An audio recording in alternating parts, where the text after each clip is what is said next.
स्वागत है। शुक्रिया कि आप लोगों ने इतना इंतज़ार किया मेरे लिए। काफ़ी 5-10 मिनट निकल गए इसमें से, पर मैं आप सभी से ज़माने से बहुत लोगों से नहीं मिला हूँ। गणेश देवी जी ने बताया कि आज 1000 से ज़्यादा संगठन के बहुत सारे लोग हैं, वो लोग जो ज़मीन पर काम करते हैं। हम तो आप लोग मैदान में काम करते हैं, मैं मेज पर काम करने वाला आदमी हूँ। जो आप लोग जीवन जीते हैं मैं तो नहीं जीता हूँ, लेकिन अब देखिए कि पिछले 4-4.5 महीने का जो वक्त गया है उसमें मैं 10 लोगों से भी नहीं मिला हूँ। लेकिन जो रोज का मेरा अनुभव है, मैं लोगों से उनके लिखे हुए शिकायत पत्रों के माध्यम से मिलता हूँ। और जो लोग एक जेन्युइन जनता हैं, उनसे मैं मिलता रहता हूँ, कि देखता रहता हूँ कि वो किस तरह की भाषा लिख रहे हैं, किस तरह से अपने आप को अभिव्यक्त कर रहे हैं। बहुत उसमें काफी अंतर मुझे नजर आता है कि लोगों के शिकायतों की जो भाषा है वो बदल गई है। और इसी क्रम में मुझे लगता है कि जनता बदल गई है। जनता इस तरह की बोली क्यों बोलती है? उसकी उसकी बोली में, उसके किसी भी प्रकार के कर्तव्य में एक संवैधानिक अधिकार बोध होना चाहिए। मगर वो जो 500,000 संदेश आते हैं मुझे, उसमें वो अधिकार बोध नहीं है, बल्कि दीनता है, हीनता है, उसका बोध है। और वह शिकायत की अपनी भाषा में किसी को चुनौती नहीं देता है, किसी प्रकार की मान्यता को चुनौती नहीं देता है। सरकार को, जिस सरकार से वो उम्मीद करता है, जिससे वो बहुत परेशान है, वो उसको सीधा संबोधित भी नहीं करता है। अपने अपने अपनी बेचैनियों से और बेचैनियों के पीछे गुस्से से उसे अवगत भी नहीं कराता है।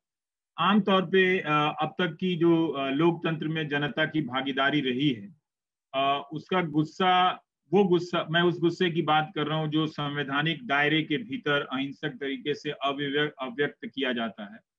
मतलब आपको लग रहा है कि आप इस चीज को नोटिस कर रहे हैं, आप इस चीज को पकड़ रहे हैं। वो भाषा अब जो उसकी भाषा है, वो अब चली गई है। और इस स्थिति में मुझे खुद लगता है कि ये कोई बड़ी चुनौती आ गई है। पर सोचते हुए यही लगता है कि बहुत एक आसान दौर को हमने कुछ जरूरत से ज्यादा मुश्किल बना दिया, और इतना मुश्किल बना दिया कि अब हम खुद ही सर पर हाथ धरे बैठे हैं कि क्या करें। और जो ज्यादा बड़ी चुनौती है वो संवाद की चुनौती है, वो कहे जाने की चुनौती है, और जिस तरह से बात कही जा रही है उसे सुने जाने की चुनौती है। ये चुनौती आनी थी। इसमें आपकी की गलतियों की वजह से ये चुनौती नहीं आई है। वो जिस टेक्नोलॉजी का विस्तार पिछले 40 साल में हो रहा था, उससे धीरे धीरे आ रही थी।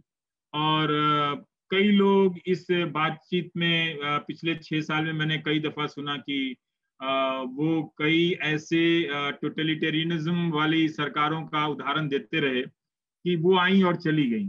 पर वो जरूर चली गई, उनका राज जो खत था वो खत्म हो गया।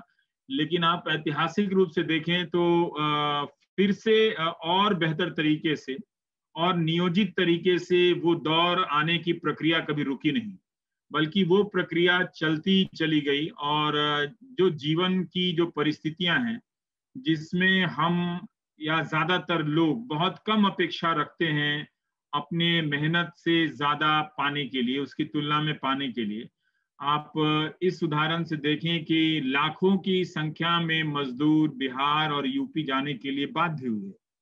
वो दृश्य देखा नहीं जा रहा था, लेकिन फिर वो जाने के बाद वो जो मजदूर हैं वो अपने उस आर्थिक स्थिति को लेकर बहुत नाराज नहीं है।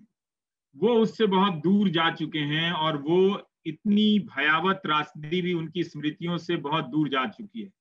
कुछ में एक लोकतांत्रिक तरीके से मौजूद है, लेकिन अब वो जानता है कि इस आर्थिक जो दासता है एक तरह से, उसका उसके पास विकल्प नहीं है। जो उसकी आजादी बची है वो सिर्फ 2 दलों के बीच या 5 दलों के बीच निर्णय लेने की आजादी बची है कि वो किसे वोट दे सकता है। और वो गुस्से में वोट देता है, कभी यहाँ देता है, फिर देने के बाद थक कर वहां देता है। लेकिन हम वो बात समझ नहीं पाते कि जो अर्थतंत्र है और राजनीतिक तंत्र है, दोनों में अब कोई अंतर रहा नहीं। दोनों उसी मास्टर के एक तरह से तहत काम करने वाली व्यवस्थाएं हो गई हैं। जैसे लाखों लोग राजनीतिक दल के भीतर काम करते हैं, अलग अलग राजनीतिक दल के भीतर काम करते हैं, लेकिन लाखों लोग ये समझते हैं कि वो लोकतंत्र के लिए काम करते हैं, जबकि वो अपने ही दल के भीतर लोकतंत्र की बात नहीं करते हैं। ऊपर से फरमान आता है तो उसे वो पार्टी के आदेश को सर्वोपरि समझते हैं। अपनी लोकतांत्रिक अभिव्यक्तियों को या उसकी प्रक्रिया को वो सर्वोपरि नहीं समझते। वो विधायक चुने जाते हैं, वो सांसद चुने जाते हैं, लेकिन संसदीय प्रक्रिया को, कि उसकी वो जो संस्था है वो सरकार से ऊपर और अलग है, वो उसकी भागीदारी को उस दायरे में नहीं समझते। तो मैं अक्सर कभी सोचने का प्रयास करता हूँ। आज ही देख रहा था कि उत्तर प्रदेश की विधानसभा का सत्र कितना संक्षिप्त है, सिर्फ 3 दिनों का सत्र है। पूरी दुनिया के कई बड़े देशों में संसद के सत्र चले हैं, लेकिन भारत में नहीं चला है। और लोग समझ नहीं पाते हैं अभी भी कि संसदीय प्रक्रिया का उनके जीवन में क्या योगदान है। वो जितनी तरह से अभी आप लड़ाइयां देख रहे हैं, किसान प्रदर्शन कर रहे हैं, बहुत सारे छात्र कुछ परीक्षा को लेकर, कुछ नौकरी को लेकर प्रदर्शन कर रहे हैं, मगर उनकी अभिव्यक्तियों में या उनके एस्पिरेशन में, आकांक्षाओं में, डिजायर में ये बात आती ही नहीं है कि संसद और विधानसभा बुलाइए और हमारी समस्या पर आप चर्चा कीजिए। हम देखना चाहते हैं कि हमारी समस्या को लेकर जो दल हैं वो कहाँ खड़े हैं। तो वो उसकी स्मृतियों से, लोकतांत्रिक चिंताओं से संसदीय व्यवस्थाएं चली गई हैं। ये एक दिन में नहीं गई हैं।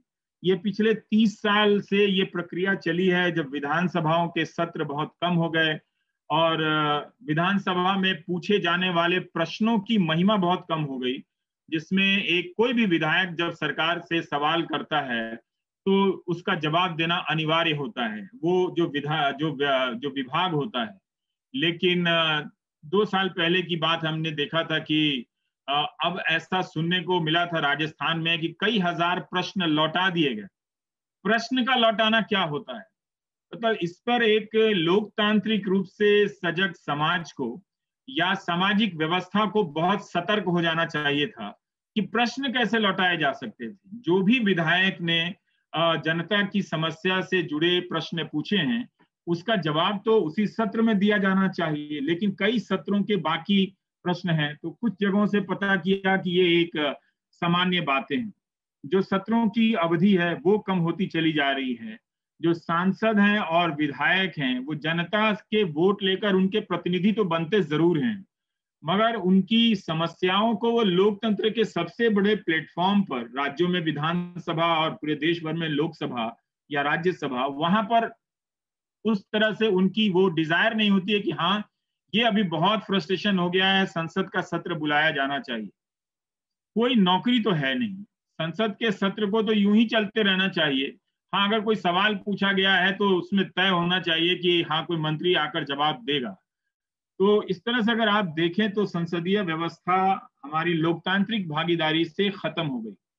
और मैं ये सोचता रहता हूं कि जब भी हम कहते हैं कि डेमोक्रेसी खतरे में है या उस पर नई चुनौतियां आई हैं, तो लोग उससे हैरान क्यों नहीं होते हैं? लोग परेशान क्यों नहीं होते हैं कि हाँ ये नहीं होना चाहिए? लेकिन वो इसलिए नहीं होते हैं कि उनकी स्मृतियों से और उनकी नजरों से लोकतंत्र की सारी संस्थाएं बहुत पहले दूर जा चुकी थी। वो अब संसद या विधानसभा को नहीं पुकारते हैं। वो अपने सांसद पे गुस्सा नजर नहीं निकालते हैं कि आप कहाँ थे, आपने हमारी बात नहीं उठाई। वो एक सांसद का मूल्यांकन करते हैं तो इस बात पर नहीं करते कि इनको चुनकर भेजा था तो लोकसभा में अपने संसदीय क्षेत्र की समस्या को लेकर और राष्ट्रीय समस्या को लेकर और अंतर्राष्ट्रीय समस्या को लेकर कितने विधेयक पेश किए इन्होंने और किस तरह की भागीदारी की। उस भागीदारी में जो भाषण दिया, वो उस भाषण में उनकी अपनी तैयारी कितनी थी या सिर्फ पार्टी या सरकार की प्रशंसा थी। तो वो अपने विधायक को या सांसद को जिसे चुनता है, उसे लोकतंत्र के सबसे मान्य मंदिर में परफॉर्म करते हुए नहीं देखता है कि ये जो हमारा पुजारी है जिसे हमने चुना है, इसको हनुमान चालीसा मालूम भी है कि नहीं मालूम, इसको गणेश चतुर्थी के गणेश जी के सारे श्लोक मालूम भी है कि नहीं मालूम है, और उसका महत्व वो जानता भी है कि नहीं जानता है। तो इस तरह से हम यही लग रहा था कि चुनाव आयोग के हम सबके लोकतांत्रिक जीवन में एक ही चीज को बड़ा किया गया कि आप वोट देने जाइए। 60% की तुलना में 80% हो जाए तो ये लोकतंत्र का सबसे बड़ा उत्सव डिक्लेयर हो जाता है। और फिर उसमें कुछ शर्मिंदा होने वाले हम हॉटस्पॉट चुनते हैं। ओ, दक्षिण मुंबई है, यहाँ 45% वोटिंग होता है, ये शर्मनाक है। ओ, दक्षिण दिल्ली है, यहाँ पर 50% वोटिंग होती है, ये शर्मनाक है। वो देखिए गांव वाले कितने अच्छे हैं जहां पर 80% वोटिंग हुई है। और इस प्रतिशतों के खेल में इस बात को दरकिनार कर दिया जाता है कि रात को क्या क्या बटा, क्या क्या नहीं बटा। क्या उन्होंने लोकतांत्रिक प्रक्रिया में जहां वो 80% की गिनती में शामिल होने के लिए पहुंचे हैं, उसके पहले उन्हें फ्री एंड फेयर इलेक्शन का प्लेटफॉर्म दिया गया? शायद नहीं दिया गया। तो रात को शराबें बढ़ती हैं, पैसे बढ़ जाते हैं। सब जगह ऐसा नहीं होता है, मगर ऐसा होता है। तो जनता विद्रोह क्यों नहीं करती है कि आप कैसे लोकतांत्रिक प्रक्रिया से पहले, मतदान से पहले आप शराब या पैसा बांटने आ सकते हैं? ये एक ऐसी स्थिति है कि जिसमें जनता को रिवोल्ट करना चाहिए। रिवोल्ट से मेरा मतलब है कि उसे आपत्ति दर्ज करानी चाहिए और चुनाव आयोग को सूचित करनी चाहिए कि आपके रहते देखिए यहाँ तो शराब बढ़ रही है। लेकिन इस दौर में जब सबके पास मोबाइल है और सबके पास वीडियो बनाने की क्षमता है, आप देखेंगे कि दारू और पैसा बंटने का कोई वीडियो वायरल नहीं होता है। अब या तो मान लिया जाए कि ये खत्म हो गया है, सिर्फ हमारी कल्पनाओं में है, इसकी घोषणा कर देनी चाहिए, वाकई नहीं होता है। क्या होता है? तो ये जो राज है वो सबके स्मार्टफोन से क्यों नहीं वायरल हो जाता है? जिस तरह से आज ही मुजफ्फरपुर से किसी ने मुझे फोन किया कि एक महिला ने लोगों की जान बचाई है, बड़ा बहादुरी का काम किया है, वीडियो वायरल करें। मैंने कहा क्या कर दूं वीडियो वायरल? बोला उसने एक सांप मार दिया है। मैंने कहा बहुत बड़ा अच्छा काम किया है आपने, अब उनसे मैं क्या बहस करता। तो हमने लोकतंत्र की से संबंधित जो तालीम है, जो एजुकेशन है, उसका या जो इंफॉर्मेशन है उसका समाज में समान रूप से वितरण नहीं किया। ये चिंता के स्तर पर भी ये ज्यादा कुलीन लोगों के बीच ही घूमता रहा लोकतंत्र का सवाल। जनता के बीच में वो सवाल बहुत पहले से गायब हो गया। इसलिए अदालत हो या संसद हो या फिर सरकार हो या फिर और जो दूसरी संवैधानिक संस्थाएं हैं, उनका संवैधानिक पैमाने पर काम नहीं करने को लेकर जनता बहुत हैरान नहीं होती है। इसको लेकर सोचा जाना चाहिए। और पर उस जनता के पास एक अभिव्यक्ति जैसी कोई चीज बची हुई थी कि राह चलते वो अपनी कल्पनाशीलता से किसी के बारे में कुछ कहती थी, राजनीति के बारे में, या भले ही राजनीति के बारे में उस तरह से ना कहती हो कि जैसे वो समझ रही है कि दो राजनीतिक दल किस कॉरपोरेट की दुकान है, वो ये ना समझ रही हो, लेकिन तब भी वो एक तरह से एक राजनीतिक अभिव्यक्ति करती थी कि अच्छा इस चुनाव में हम इनको सबक सिखाएंगे। वो अभिव्यक्ति खत्म हो गई है। और देखेंगे कि जनता के बीच में दो तरह की जनता है। एक स्टेट की जनता है और एक जनता है। स्टेट की जनता वो है जो आप कह सकते हैं कि लगातार मीडिया तंत्र के द्वारा तैयार की गई जनता है, जो आपके बोलने पर, किसी इंडिविजुअल के बोलने पर वो लाठी लेकर खड़ी हो जाती है, यानी गालियां देती है, इस तरह का माहौल बनाती है कि आप आइसोलेटेड या अलग थलग फील करते हैं, महसूस करते हैं। तो ये एक लड़ाई चल रही है स्टेट की जनता और जनता के बीच में। इसमें स्टेट जो है अब वो फैसिलिटेटर है, सुविधाएं मुहैया करा रहा है। अभी आप देखा होगा आपने कि मीडिया ट्रायल के बहुत उदाहरण आपको मिलेंगे भारत के टेलीविजन या मीडिया के इतिहास में, लेकिन इसका फॉर्मलाइजेशन, औपचारीकरण आपको पहली बार मिलता है सुशांत सिंह राजपूत के केस में। जब कुछ चैनल इसको आउट ऑफ द वे जाकर कई तरह के किस्से गढ़ते हुए उस पॉइंट पर ले आते हैं कि मामला कोर्ट में भी जाता है और उनसे मिलती जुलती चीजें जो वो डिमांड कर रहे हैं फैसला हो जाता है, दो राज्य की सरकारें आपस में लड़ जाती हैं और जो भी फैसला होता है उससे वो मीडिया अपने आप को विजयी घोषित करता है उस फैसले के बाद कि हमारी कोई जीत हुई है। लेकिन वही मीडिया किसी और जनता या उसी प्रकार के कांड को लेकर कभी इतनी सक्रियता नहीं दिखाएगा। तो एक तरह से ये एक्सटेंशन है स्टेट के, जो स्टेट की जनता तैयार करते हैं। पहले स्टेट की जनता सिर्फ राजनीतिक दल के भीतर हुआ करती थी और थोड़े से उसके कुछ समर्थक हुआ करते थे जो सत्ता तंत्र की कुर्सियों पर बैठे होते थे, सामान्य लोग में नहीं होते थे। लेकिन सामान्य लोगों में इस टेक्नोलॉजी के जरिए एक सॉलिड तरीके से फॉर्मल जनता बनाई गई है, जिसके कारण जो इंडिविजुअल की भाषा है, जो लोकतांत्रिक भाषा होनी चाहिए, उसकी जगह पर दीनता हीनता की भाषा आ गई है। वो अपने अधिकार को नहीं जताता है कि यह संविधान प्रदत्त अधिकार है, यह हमें मिलना चाहिए, कैसे नहीं दिया जा सकता। तो एक आदमी आप देखेंगे कि अपने प्राइवेट स्पेस में हर दिन अपने आप को ट्रेन कर रहा है, प्रशिक्षित कर रहा है कि किस तरह से कम बोले हम, और अब वो कम बोलता है और बगैर किसी चुनौती के बोलता है। और उसी तरह से आप एलिट लेवल पर जाकर देखें तो वहां भी लोग ये अपने आप को रीट्रेन कर रहे हैं, फिर से ट्रेनिंग दे रहे हैं कि बहुत कुछ ना बोलकर कुछ कैसे बोला जाए। पहले ये होता था कि कुछ ना बोलकर बहुत कुछ कैसे बोला जाए, पर अब है कि बहुत कुछ ना बोलकर कुछ बोलने को बोलना कहा जा रहा है। तो ये एक बदलाव आ गया है कि लोकतंत्र की पुरानी भाषिक मर्यादाएं जो लैंग्वेज से बनाई गई थी वो समाप्त हो गई। इसलिए न्यूज एंकर अगर आपको पसंद नहीं करता है तो नाम लेकर गाली देकर भीड़ को उकसाने वाली भाषा में बात करता है। और दो तरह की भाषा है, ये जो एक है जो प्रधानमंत्री या स्टेट के लिए रिजर्व है, जिसकी सत्ता की तरफ से वो बल्लेबाजी करता है, और एक भाषा है विपक्ष की भाषा। तो वो विपक्ष पर लगातार हमले करता है। तो इससे क्या हो रहा है कि एक व्यक्ति जो है वो डर जा रहा है, वो कम बोलने लग रहा है, या चार व्यक्ति डर जा रहे हैं। तो इस तरह से समाज के भीतर का विपक्ष खत्म हो जा रहा है। सिर्फ राजनीतिक दलों का विपक्ष खत्म नहीं हुआ है, समाज के भीतर का विपक्ष खत्म हो रहा है। क्या इस प्रक्रिया को हम रोक सकते हैं? बहुत लोग कहते हैं कि इस प्रक्रिया को हम नहीं रोक सकते हैं। इस प्रक्रिया की को बहाल करना और राजनीतिक विकल्प को बनाना दोनों दो अलग चीजें हैं। राजनीतिक विकल्प को बनाने के लिए अगर जब तक हम समाज के भीतर विपक्ष को बड़ा नहीं करेंगे, राजनीतिक दलों के भीतर विपक्ष या लोकतंत्र नहीं आएगा।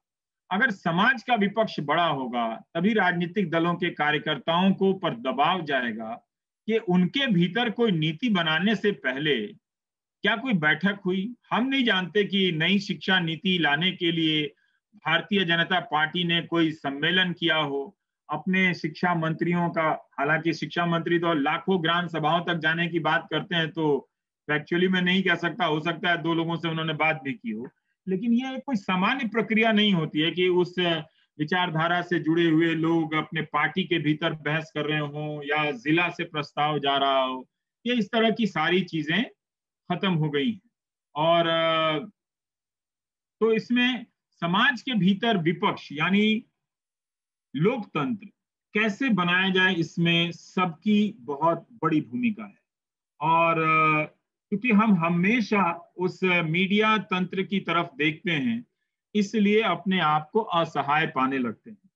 मुझे लगता है कि उसकी ताकत बरकरार रहेगी, क्योंकि जिस तरह से पूंजी है उसके पास, और ये जो टेक्नोलॉजी का खेल है एल्गोरिदम का, जो ट्विटर, फेसबुक, व्हाट्सएप, सिग्नल, ये 10 तरह के जो चीजें प्लेटफॉर्म बनी हुई हैं, वो एक तरह से आपको ये एहसास दिला रही हैं कि इसके बगैर आप लोग ही नहीं हो सकते, इसके बगैर आप लोकतांत्रिक प्रक्रिया नहीं लड़ सकते हैं, अपनी भाषा बदल लीजिए, अपनी लड़ाई बदल लीजिए, अपनी चिंताएं बदल लीजिए।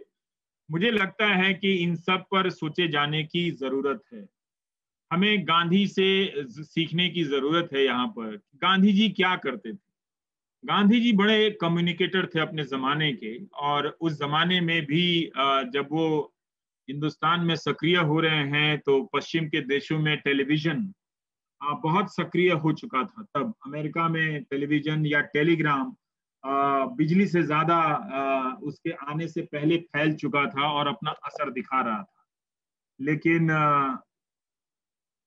गांधी उससे प्रभावित नहीं होते, खुद अखबार जरूर निकालते हैं, और लेकिन वो पहले अखबार के से पहले लोगों के बीच जाते हैं। आप याद कीजिएगा, जब वो चंपारण जाते हैं तो कहते हैं कि प्रेस से अनुरोध करते हैं कि आप कुछ दिन तक मेरे संपर्क में ना आए, मुझसे दूर रहें। जबकि वो गए थे पत्रकार के बुलाने पर। पीर मुनीस और जो प्रताप के प्रतिनिधि थे, वो उन्होंने जब खबरें लिखनी शुरू की और राजकुमार शुक्ल गए, और जिन खबरों के चलते गणेश शंकर विद्यार्थी को जेल की सजा भी हुई थी, गए थे पत्रकार के बुलावे पर, लेकिन उन्होंने कहा कि अभी वो जनता को समझना चाहते हैं तो आप ना आए। तो गांधी ने मीडिया के मार्फत जनता को समझने का प्रयास नहीं किया। आज ज्यादातर लोग मीडिया के मार्फत जनता को समझने का प्रयास कर रहे हैं और चूक कर रहे हैं, क्योंकि उसके मार्फत से अगर आप प्रयास करेंगे तो कई तरह के धोखे खाएंगे। एल्गोरिदम एक चीज होती है। आप इस मीडिया तंत्र जिसमें न्यूज चैनल और ये सब हैं, ट्विटर, फेसबुक, व्हाट्सएप वगैरह वगैरह हैं,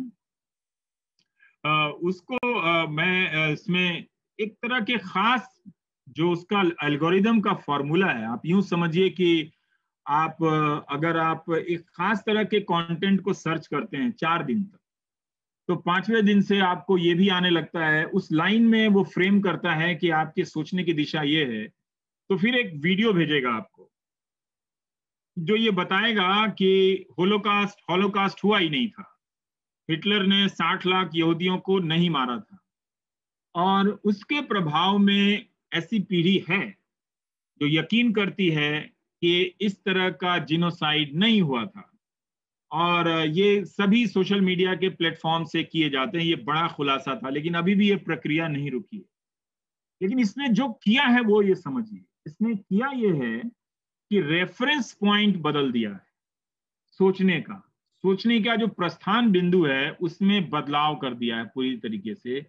एक ऐसी पीढ़ी है जो वाकई मानती है कि जीनोसाइड नहीं हुआ था, लाखों यहूदी नहीं मारे गए थे, जबकि अभी भी उस तरह के केंद्रों के जो पूरा फिजिकल स्ट्रक्चर है वो आपका मौजूद है। तो आप देखें कि ये एक चीजें हैं कि वो आपको ले आता है कि आप लाइक और डिसलाइक पकड़ लेता है। तो आप भी देखिएगा कि आप डिसलाइक पर हैं वहीं पर, और लाइक, वो दोनों एक एल्गोरिदम के प्लेटफॉर्म पर आपको खेल खिला रहे हैं।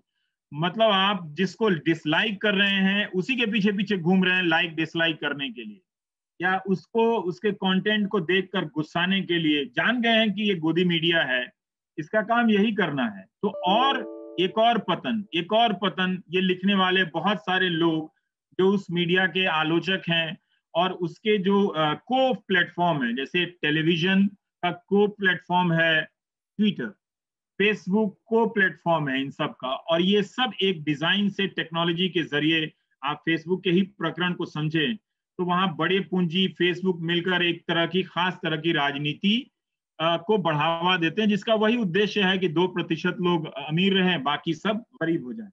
तो उस को प्लेटफॉर्म में जाकर आप उसके लाइक और डिसलाइक पर फंसे रहते हैं। जो व्यक्ति बड़े बड़े प्रोफेसर तक लिखते हैं ये एक न्यू लो है, वो 100 बार कह चुके हैं न्यू लो है, लेकिन फिर परसों भी जाकर कहने वाले हैं, तो वहां पर बने रहकर, उन प्लेटफॉर्म पर बने रहकर, इसकी उन्हें लगता है कि आप इस प्लेटफॉर्म पे बने रहकर आप लड़ लेंगे, लेकिन एल्गोरिदम से आपकी बातें पहुंचेगी नहीं। आपकी तरह सोच क्या कोई व्यक्ति अगर सर्च कर रहा है वो उसी तरह का पैटर्न बनाता है। मान लीजिए कि वो 4 गांधी जी के बारे में पढ़ रहा है, और लगातार पढ़ता है, तो एल्गोरिदम उसको गांधी के की सराहना में लिखे गए या गांधी के ही अपने कोई पुराने पैम्फलेट को पॉपअप करके नहीं देगा कि आप ये भी देख लें, ये भी गांधी जी ने कहा था, आप गांधी जी का सर्च करते हैं। जैसे आप जूते की बात करें तो फेसबुक पे आने लगता है तरह तरह के जूते का विज्ञापन, तो उसी तरह से वो पकड़ता है। तो वो क्या करेगा कि वो उस तरह की बातों को ले आएगा जो गांधी जी के बारे में साध्वी प्रज्ञा भोपाल में कह देती हैं, और उसको पॉपअप करेगा कि ये भी एक व्यू है गांधी का। तो लाइक डिसलाइक के खेल में यही होता है, और वहां पर ज्यादातर लोगों को लगता है कि बहुत नेगेटिव है, और वो भी उसी तरह से होने लगते हैं। तो अगर आप मेहनत करके लिखें तो वो लोग जो आलोचक हैं वो उसे नहीं पढ़ेंगे, लेकिन अगर आप ऐसे इस तरह की हरकत करने वालों को अगर आप उसी की भाषा में लिख दें तो आपको 1000 लाइक मिल जाएगा। यानी कि जो लोग इस व्यवस्था से नाराज हैं, इसके आलोचक हैं, उनके भीतर भी वही प्रवृत्ति आ गई है, लाइक या डिसलाइक, दोनों में कोई अंतर खास नहीं है।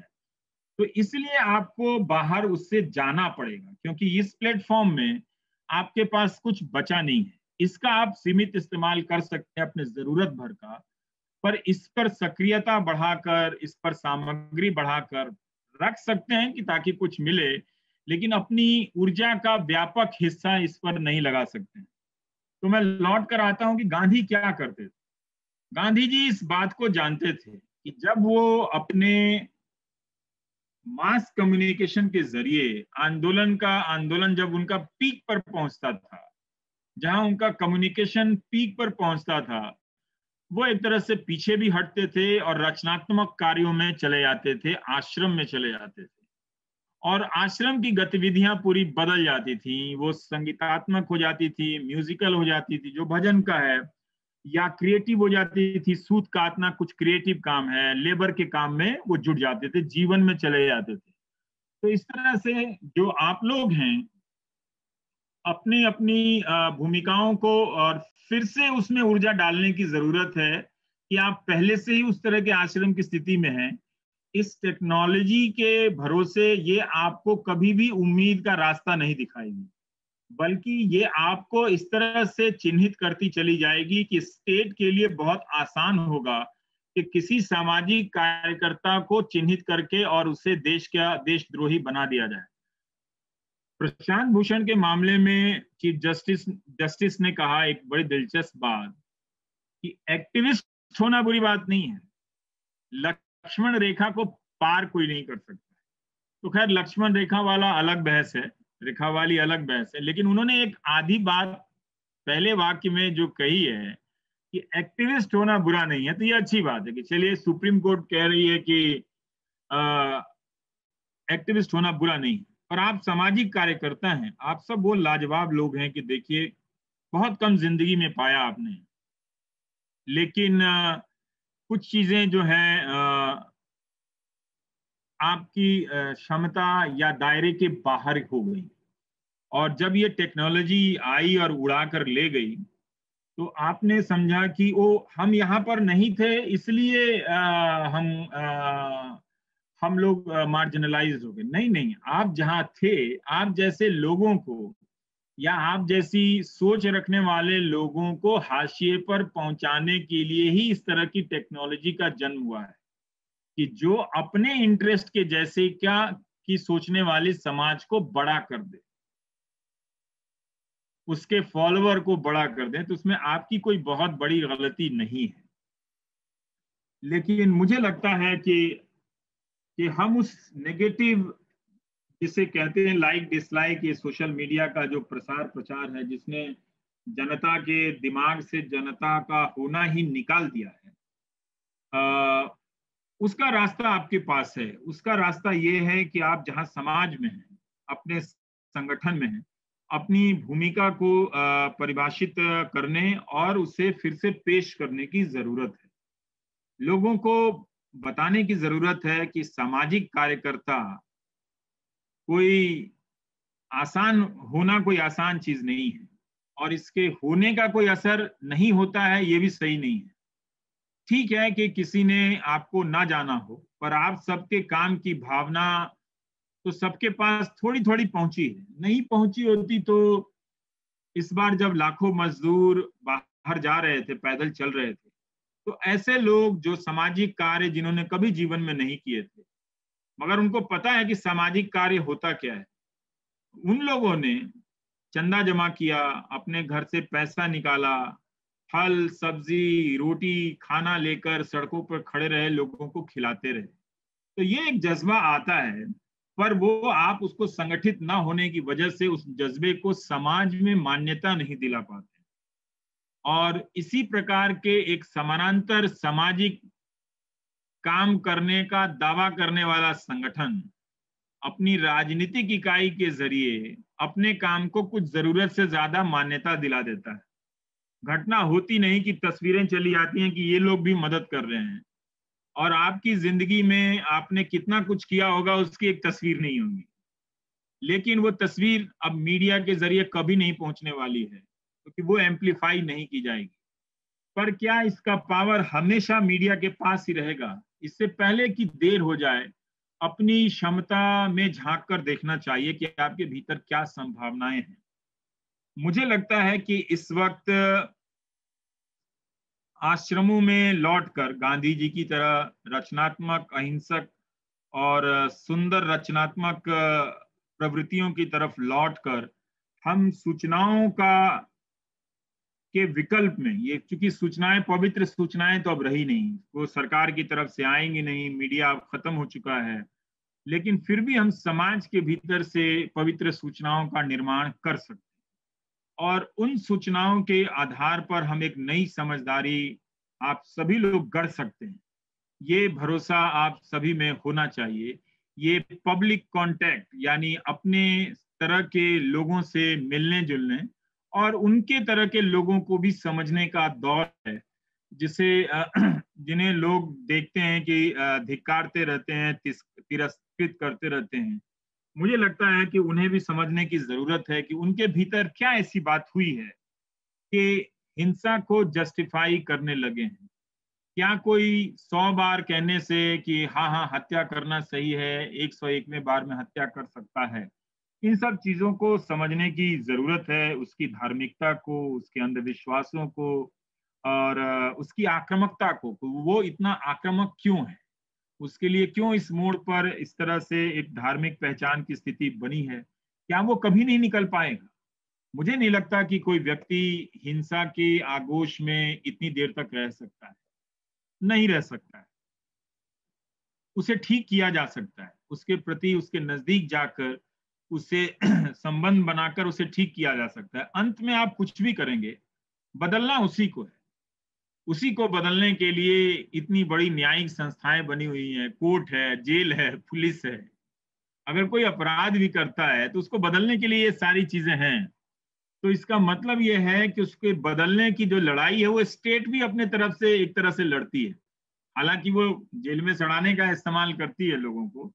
तो इसलिए हमें भरोसा रखना चाहिए कि हम आप लोग का जो काम है वो इस बदलते दौर में किस तरह से टेक्नोलॉजी ने जो एक सूचना और जनता के बीच में एक दीवार खड़ी कर दी है, जो पहले बताकर आई थी कि वो सूचना को डाइवर्सिफाई कर रही है, आसान बना रही है, लोगों के लिए हर पल सर्वसुलभ उपलब्ध करा रही है, लेकिन अब ऐसा है नहीं।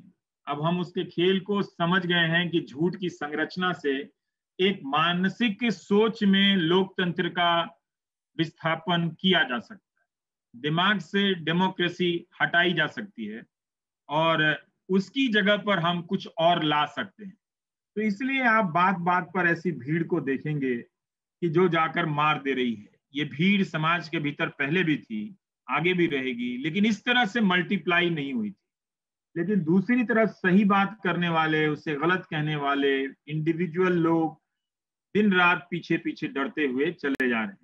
तो ये एक टाइम है कि हम लोकतंत्र को फिर से रीडिफाइन करें और री इमेजिन करें, उसकी कल्पना को हम एक तरह से उसको पेश करें। क्योंकि आप ये देखें कि एल्गोरिदम का एक ही काम है कि वो टेक्नोलॉजी कहती जरूर है कि वो सूचना के लिए आई है, लेकिन वो सूचना विहीन समय का निर्माण कर रही है।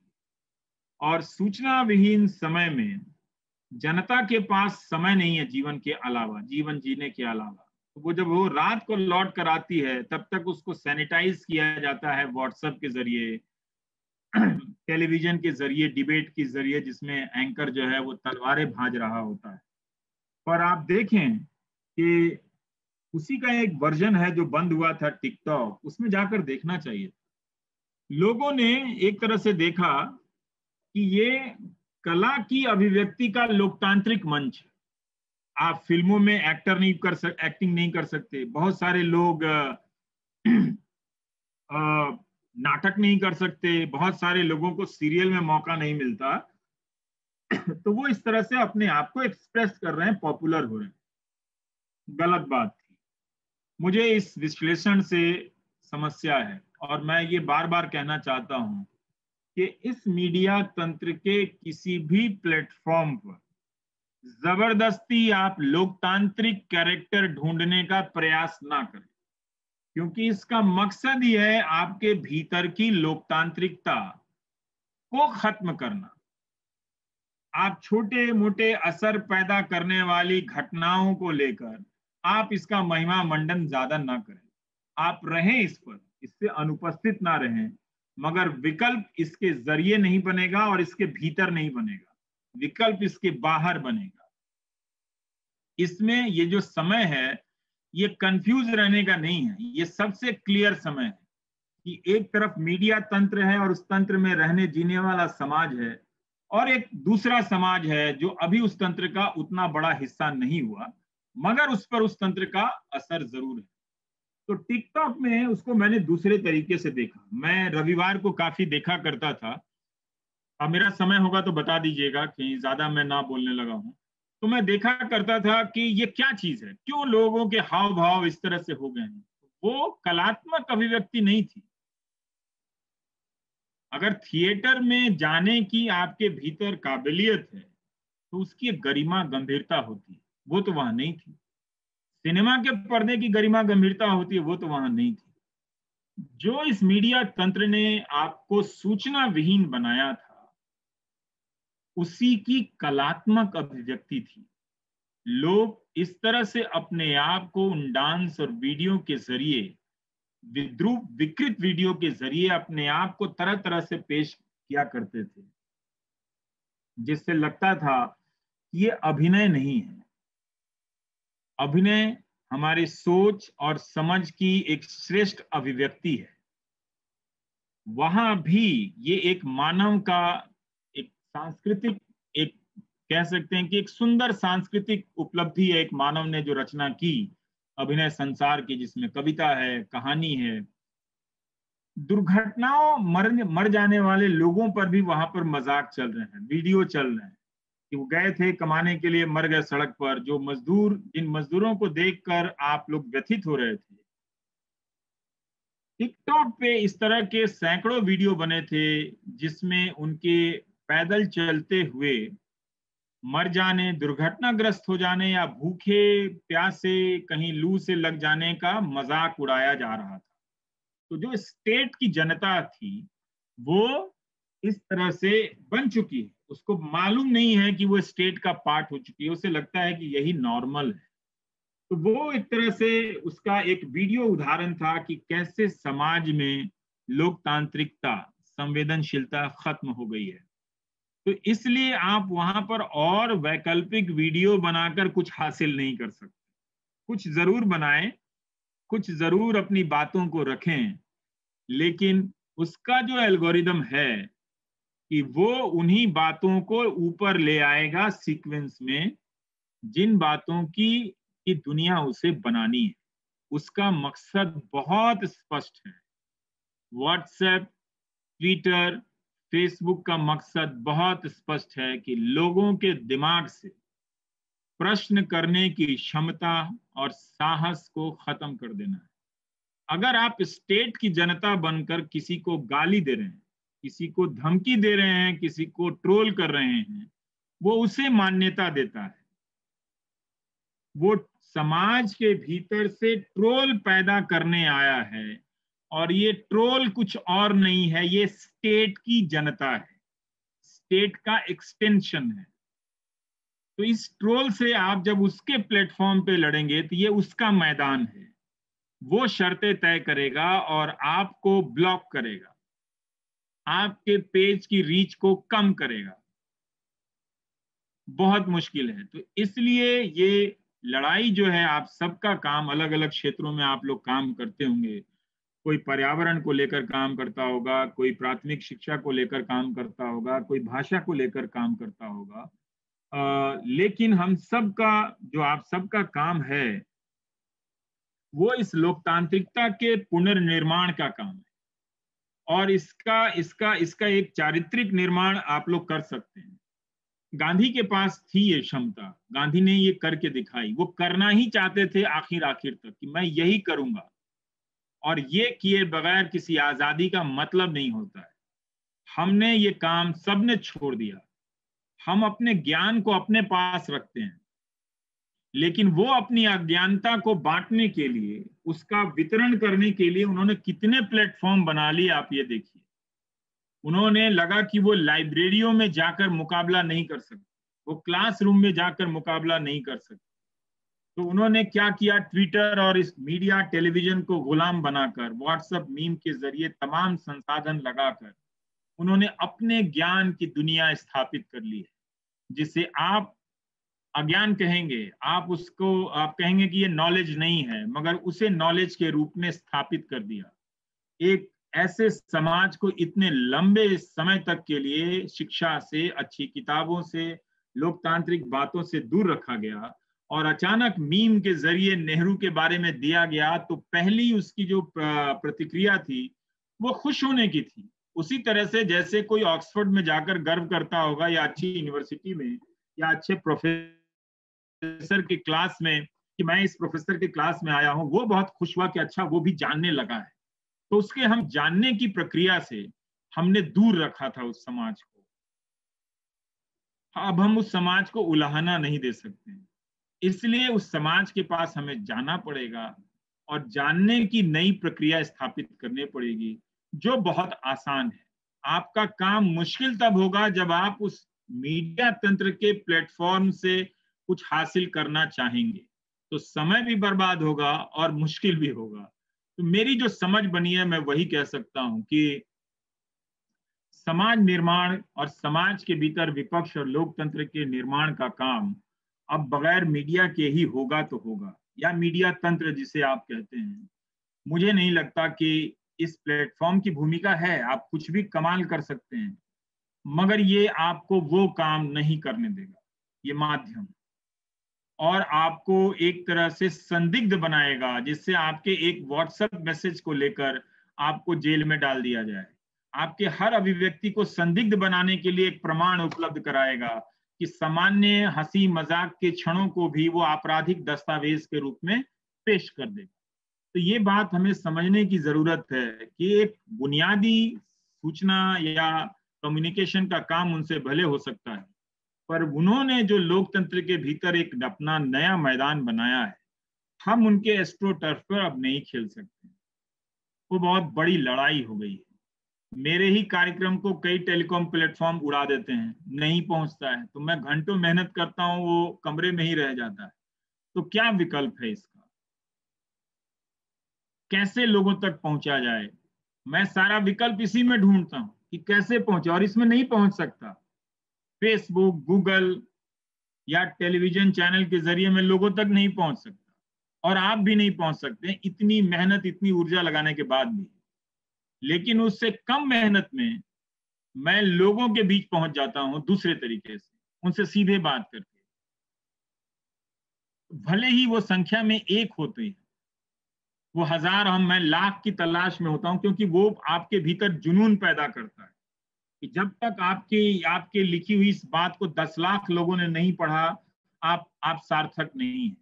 एक तरह से आप नहीं है, क्योंकि वो ज्यादातर लोगों को पहले आपकी बात नहीं पहुंचती थी, लेकिन पहले इस तरह की अज्ञान बातें, जो ज्ञान नहीं है, वो लोगों तक नहीं पहुंचती।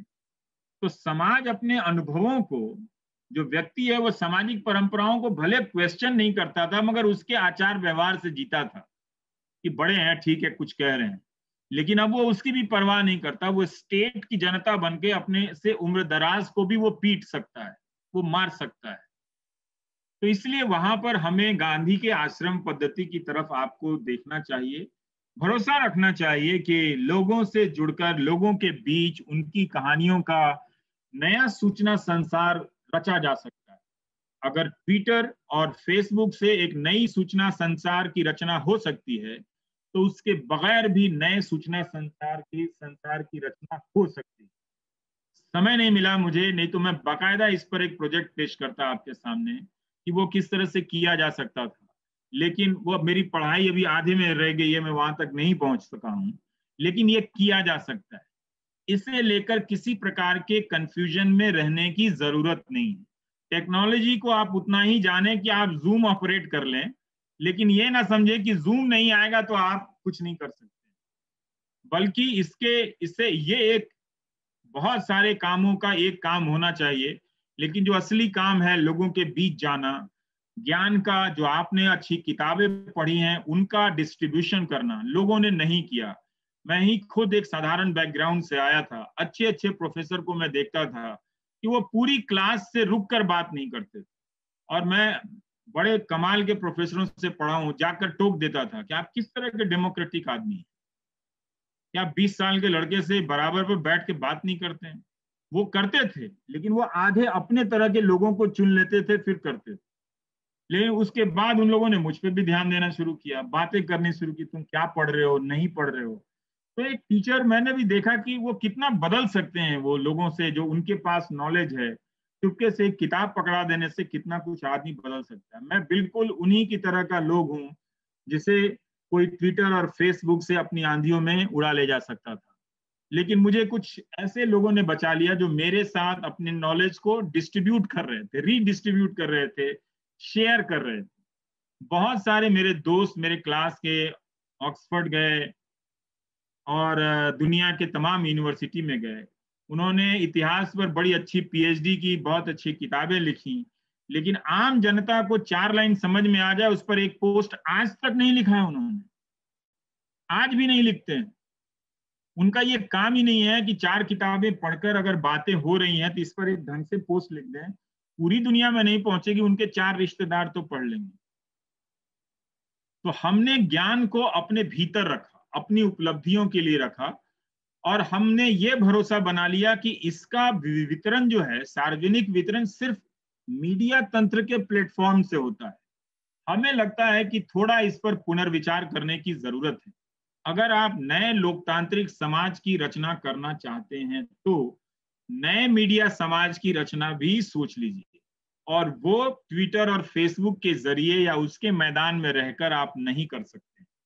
तो ये एक तरह का जो मुझे अपने काम करने के दौरान की चीजों का जो अपना एक्सपीरियंस है, वो मुझे लगता है कि कोई जकरबर्ग अगर फेसबुक बनाकर इस तरह का एक मीडिया तंत्र खड़ा कर सकता है, सारे ज्ञान के प्रवाह को रोक सकता है, उसका क्रम बदल सकता है, उसकी प्राथमिकताएं तय कर सकता है, एक व्यक्ति, एक कंपनी, लाखों लोग आज के दिन में क्या सोचेंगे। स्वाभाविक प्रवृत्ति नहीं है कि मैंने पोस्ट किया और वो पोस्ट स्वाभाविकता के साथ लोगों के शेयर करने के साथ बढ़ता चला जा रहा है।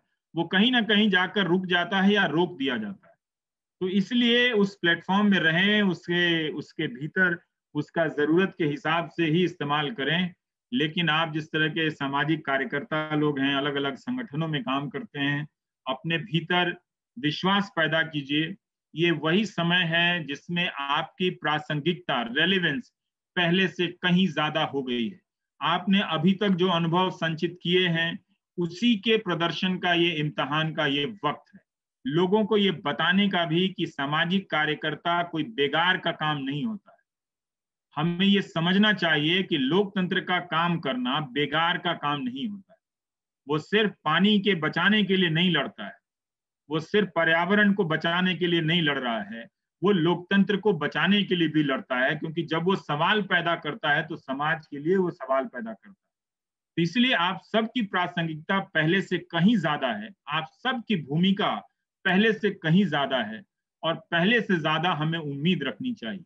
ये जो दिल्ली में कुछ जरूर संवैधानिक संकट के हम नमूने देखते हैं कि कुछ सामाजिक कार्यकर्ताओं को जेल में ठूंस दिया गया है, ये हम सबको उस भुट्टे की तरह, मक्के की तरह कढ़ाई में रखने का, आप सबको, से मेरा मतलब है आप सबको, कि कढ़ाई में रखने का प्रयास है कि आप उसी की रेत में, गरम रेत में उछलते रहें।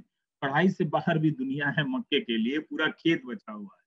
तो मुझे लगता है कि जो भी आप सबने देश और समाज के लिए विचार विमर्श किया होगा, एक अहिंसक, लोकतांत्रिक और सुनने वाला, दूसरे की व्यथा से करुणा रखने वाला एक नागरिक निर्माण की दिशा में जो भी आप करेंगे,